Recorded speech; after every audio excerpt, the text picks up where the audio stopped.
Historians of science are divided in their explanation of the change in Western mind's outlook, which occurred in the 17th century. Some consider 17th century science as a sudden advance in processes which had been going on since the earliest days of history. This view seems reasonable when we remember how much Copernicus was influenced by Ptolemy, Galileo by Aristotle and Archimedes, and how much Vesalius and Harvey owed to Galen. Others believe that the growth of modern science was the result of economic changes.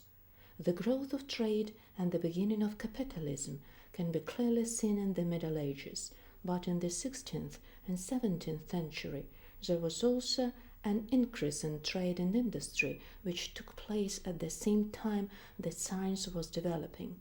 Science developed in Italy at a time when the country was rich. As trade and industry moved towards the Atlantic, the center of scientific advance also moved to Holland, France, and England. Early in the 16th century, prices began to rise all over Europe and continued to rise until the middle of the 17th century. This began a period of international trading and competition, and during this period, scientific societies were formed in England and France.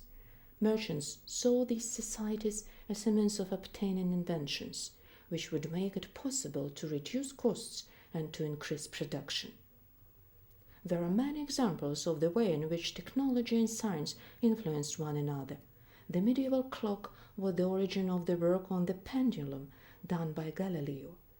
The needs of navigation led to the interest in astronomy, which produced the work of Copernicus, Tycho Brahe, Kepler, Galileo, and Newton. The manufacture of spectacles, especially in Holland, made possible the invention of the telescope and the microscope. The needs of the mining industry in Germany, Hungary, and Holland led to experiments on the vacuum, to the invention of the air pump by Otto von Guericke, and to Boyle's work on gases. The idea of the pump was at the basis of Harvey's researches on the circulation of blood and the newcomer's invention of the steam engine in 1712. Familiarity with machines of all kinds made people ready to accept the idea of a mechanic universe, which was so different from the medial ideal of the universe. Another characteristic of the new movement was the attention it paid to exact measurement.